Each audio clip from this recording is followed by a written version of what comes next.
সকাল ৬টা থেকে ১২টা পর্যন্ত সংসারের সমস্ত কাজ প্ল্যান করে একা হাতে খুব সহজে কিভাবে করে থাকি।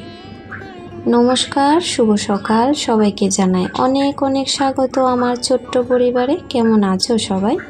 আশা করছি সবাই ভালো আছো, আর আমিও তোমাদের ভালোবাসায় অনেক ভালো আছি। এই তো ঘুম থেকে উঠে ফ্রেশ হয়ে গেছি, দরজা জানলা খুলে এই যে ঘরগুলো একটু এলোমেলো আছে, গুছিয়ে নেব। তো সকাল থেকে গৃহিণীদের কাজকর্ম শুরু হয়ে যায়। হয়তো সবাই একটু দেরি করে উঠে, কিন্তু গৃহিণীরা কিন্তু দেরি করে উঠলে আরও দেরি হয়ে যায় কাজগুলো। তো চেষ্টা করি সবাই ঘুম থেকে ওঠার আগেই যেন উঠে মোটামুটি কাজগুলো করে নিতে পারি, আর চা নাস্তাটা সময় মতো দিতে পারি। তো রাতে রুমটাতে শুয়েছিলাম নিচে, তারপরে ভোর রাতে একটু ঠান্ডা ঠান্ডা লেগেছিল বলে তারপর বিছানায় চলে গেছি। তো ছোট ছেলেটা ওইখানে ঘুমাচ্ছে, তো রুমটা সেই জন্য ফাঁকা। তো এখন হয়েছে দরজাগুলো বিশেষ করে একটু পরিষ্কার করে নেব। তো কাল রাতে আবার একটু বৃষ্টি হয়েছিল, আর প্রচুর গরম। বৃষ্টি হওয়াতে একটু তো স্বস্তি পেয়েছে, কিন্তু সেই আবার সকাল হতে না হতেই রৌদ্র উঠে পড়েছে।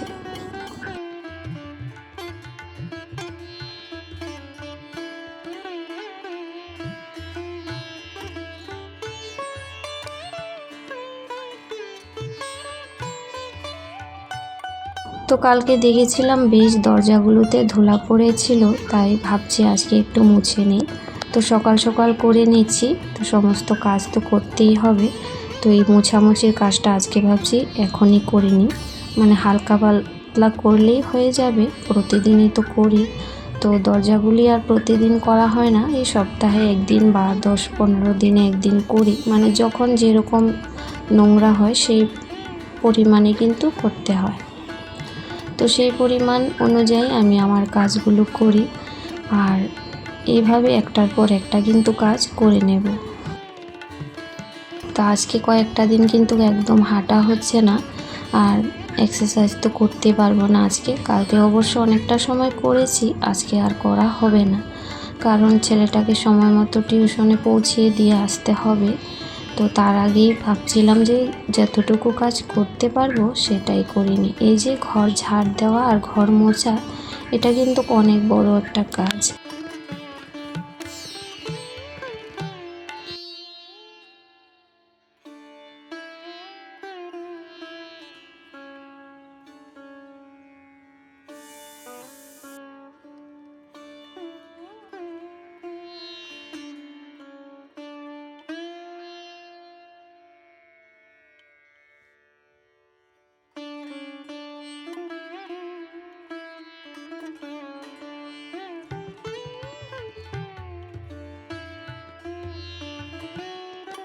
তো ঘর সমস্ত কিন্তু আমার মোছা হয়ে গেছে। এখন রান্নাঘরে একটু যেতে হবে, কারণ নাস্তার প্রিপারেশানটা যদি আগে থেকে করে রাখি তাহলে স্নান করে এসে আমার বেশি সময় লাগবে না।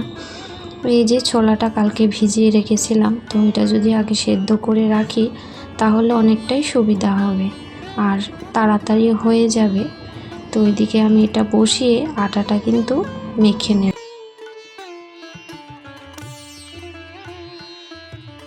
তো এভাবে একা হাতে সমস্ত কাজ যখন করি, আগে থেকে ভাবি যে এটা এখন করব, তারপর ওইটা করব, তাহলে কিন্তু সব কাজ সহজভাবেই হয়ে যায়, অতটা চাপ পড়ে না।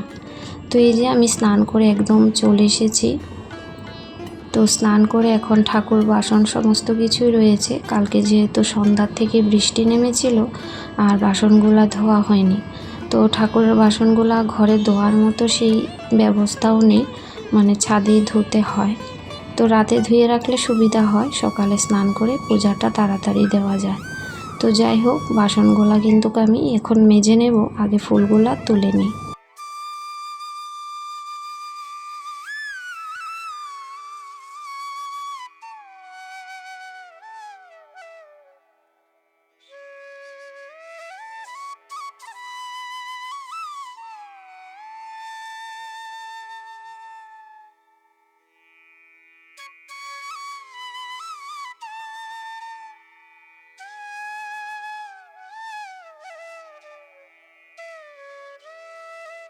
তো আমার ঠাকুর সেবা দেওয়া কিন্তু হয়ে গেছে।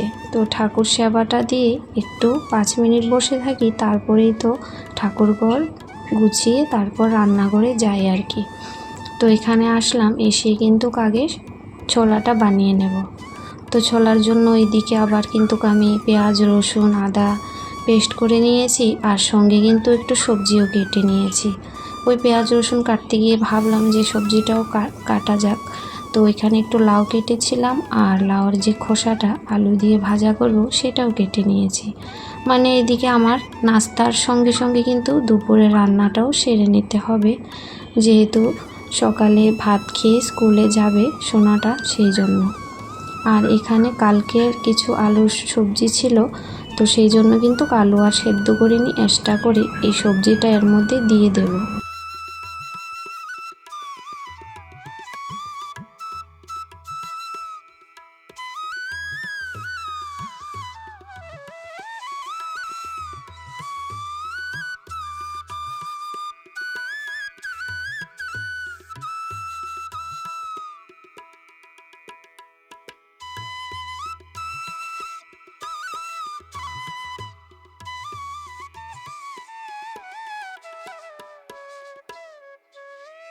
এরই মধ্যে ছোট্ট সোনা কিন্তু এসে পড়েছে।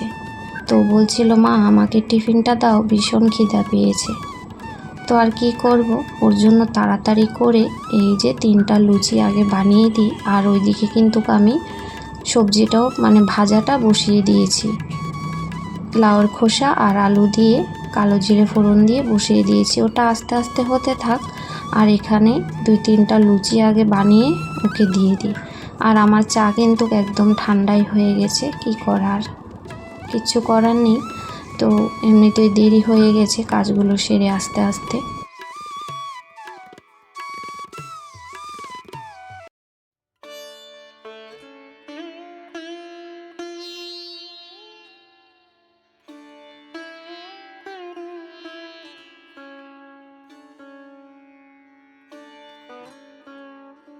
তো সমস্ত লুচি আমি বানিয়ে নিয়েছি, আর এদিকে কিন্তু আমার ভাজাটাও হয়ে গেছে। দেখেছো, এভাবে বুদ্ধি করে কাজ করলে না সময়ও বাঁচে, আর সমস্ত কিছু কিন্তু তাড়াতাড়ি হয়ে যায়। আর লাউটাও কিন্তু সেদ্ধ বসিয়ে দিয়েছি, তার মধ্যে বড় ছেলেও চলে এসেছে। তো ও তো ছোলা দিয়ে খাবে না, ও বলছিল একটু চা করে দাও। আর কি করব, আবার চা করলাম, এই যে আমিও একটু নিয়ে নিলাম। আর চা নাস্তা খেয়ে আর রান্নাগুলো কিন্তু আর শেয়ার করিনি। তো এই রান্না করেছিলাম লাউটা মাছের মুড়ো দিয়ে, আর ডাল করেছি, আর হয়েছে শুটকি রান্না করেছিলাম বেগুন দিয়ে। তো এই ছিল আজকে দুপুরে রান্না। তারপরে এই যে রান্নাঘরটা এতটা আঠালো হয়েছে কি বলবো, একদম পা দিলে মনে হচ্ছে লেগে আছে। তো পরিষ্কার তো করতেই হবে, আর আঠালো তো এই সময় একদম সহ্য করা যায় না। আমি তো একদম সহ্য করতে পারি না, তেল ছিটকে যদি পায়ে লাগে ভীষণই খারাপ লাগে। তো ওই যে সাবান দিয়ে স্কচ ব্রাইট দিয়ে ঘষে নিলাম, আর এখন 2-3 বার করে মুছে নেব।